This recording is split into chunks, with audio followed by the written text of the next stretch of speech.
Assalamualaikum warahmatullahi wabarakatuh. Salam sejahtera bagi kita semua. Halo, perkenalkan nama saya Mufiah dengan NIM 22862300034 semester 5 kelas A jurusan Pendidikan Pancasila dan Kewarganegaraan.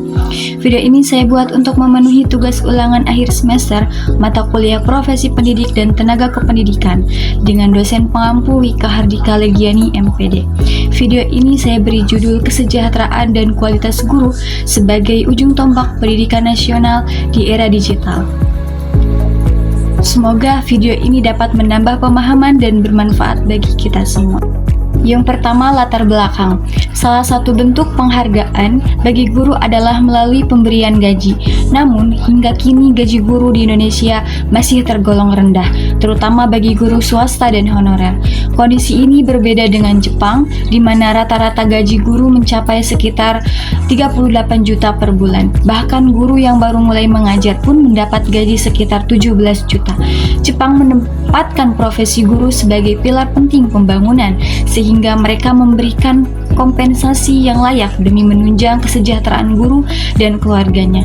Melihat tingginya apresiasi Jepang terhadap profesi guru, Indonesia perlu memperbaiki kebijakan penggajian guru. Saat ini, pemerintah terkesan kurang memberikan perhatian serius terhadap kesejahteraan guru, yang terlihat dari kondisi ekonomi guru, terutama honorer yang belum stabil. Rendahnya gaji juga membuat minat masyarakat, khususnya generasi milenial, untuk menjadi guru semakin menurun. Hal ini diperparah oleh pandangan masyarakat yang membandingkan gaji guru dengan profesi lain, seperti dokter atau insinyur. Padahal, kesejahteraan guru perlu diprioritaskan untuk meningkatkan kinerja mereka, karena gaji yang layak dapat mempengaruhi fokus dan motivasi saat mengajar. Jika gaji dan kesejahteraan guru meningkat, minat menjadi guru pun akan naik. Peningkatan minat tersebut akan mendorong persaingan sehat dan pada akhirnya menghasilkan guru yang lebih berkualitas, karena calon guru akan mempersiapkan diri dengan lebih baik.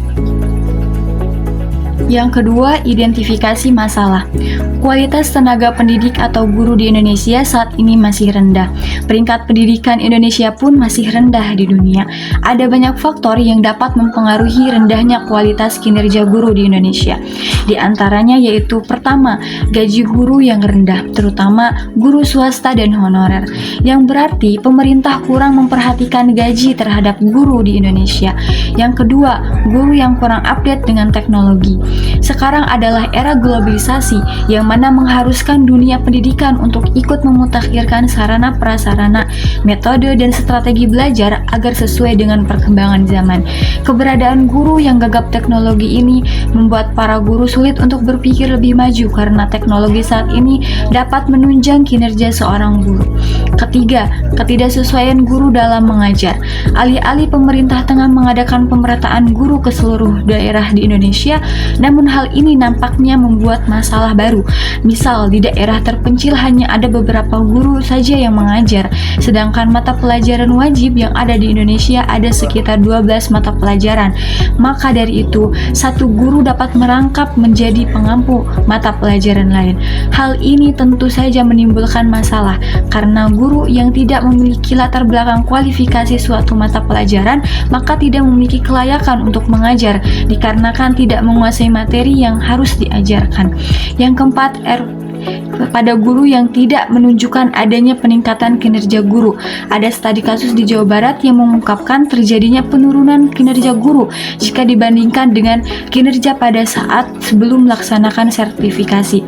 Hasil penelitian banyak yang menunjukkan sertifikasi guru tidak berjalan lurus dengan kompetensi guru dalam mengajar.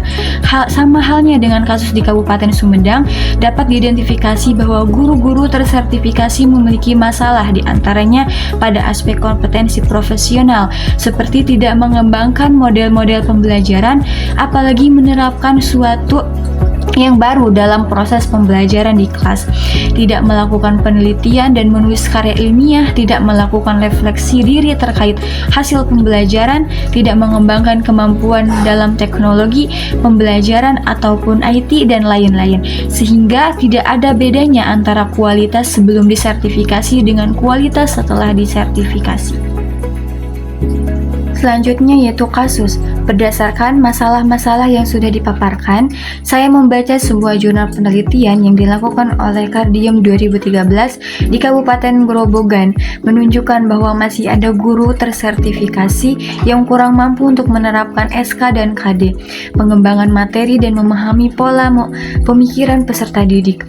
Masalah lain juga diungkapkan oleh penelitian yang dilakukan oleh Badrun terhadap 10% guru tersertifikasi di Kabupaten Sleman. Penelitian tersebut menunjukkan bahwa masih ada guru tersertifikasi yang belum menguasai atau belum bisa untuk membuat atau menyusun RPP, media pembelajaran. Motivasi kebanyakan guru untuk mengikuti program sertifikasi adalah aspek finansial, yaitu ingin segera mendapatkan tunjangan. Jadi, ketika seorang guru sudah lolos sertifikasi dan mencapai apa yang diinginkan atau tunjangan, maka usaha peningkatan kualitas mengajarnya akan menurun. Selanjutnya, strategi atau cara agar kasus tersebut tidak terulang kembali. Berdasarkan kasus yang diangkat, menurut saya strateginya yaitu yang pertama, penguatan kompetensi profesional guru. Strategi ini berfokus pada peningkatan kemampuan guru dalam memahami kurikulum serta menyusun perangkat pembelajaran. Pelatihan berbasis kebutuhan diberikan untuk mengatasi kelemahan guru dan menerapkan SK dan KD. Dilengkapi dengan workshop micro-teaching yang membantu mereka mempraktikkan metode pengajaran. Selain itu, literasi kurikulum diperkuat melalui pendampingan intensif agar guru mampu mengembangkan materi pembelajaran secara tepat dan relevan. Yang kedua, penguatan kompetensi pedagogik. Strategi ini diarahkan untuk meningkatkan kemampuan guru dalam memahami karakteristik peserta didik dan memilih pendekatan pembelajaran yang sesuai. Pelatihan diberikan agar guru mampu menganalisis perkembangan siswa baik dari aspek kognitif maupun sosial emosional. Penerapan lesson study dilakukan untuk mendorong kolaborasi antar guru dalam merencanakan, melaksanakan, dan mengevaluasi pembelajaran secara bersama sehingga penyusunan RPP menjadi lebih efektif. Yang ketiga, reformasi pembinaan pasca sertifikasi. Strategi ini menekankan pentingnya sistem pembinaan yang berkelanjutan bagi guru yang telah menerima sertifikasi. Tunjangan sertifikasi diarahkan berbasis kinerja agar guru tetap termotivasi meningkatkan mutu pengajaran. Selain itu, monitoring dan evaluasi berkala dilakukan oleh pihak sekolah dan dinas pendidikan untuk memastikan guru menjalankan tugasnya sesuai standar profesional. Yang keempat yaitu digitalisasi pengembangan kompetensi. Strategi ini memanfaatkan teknologi sebagai sarana peningkatan kompetensi berkelanjutan. Platform pelatihan mandiri seperti SIMPKB atau Merdeka Mengajar digunakan sebagai media guru untuk belajar kapan saja. Pemerintah juga menyediakan bank RPP dan modul pembelajaran digital untuk membantu guru yang masih kesulitan dalam menyusun perangkat pembelajaran. Berikutnya yaitu solusi yang dapat dilakukan untuk menangani rendahnya kualitas kinerja guru di Indonesia dapat diawali oleh guru itu sendiri. Pertama, penguatan kesadaran dan tanggung jawab profesional guru. Upaya peningkatan kualitas kinerja guru harus dimulai dari kesadaran diri setiap guru akan peran strategisnya dalam pembangunan bangsa. Guru perlu memahami bahwa kontribusi mereka dalam proses pendidikan akan membentuk kualitas sumber daya manusia di masa depan. Dengan kesadaran tersebut, guru terdorong untuk terus mengembangkan kemampuan, meningkatkan profesionalisme, dan menjalankan tugasnya dengan tanggung jawab penuh demi tercapainya tujuan pendidikan nasional. Pengembangan diri dilakukan secara sadar.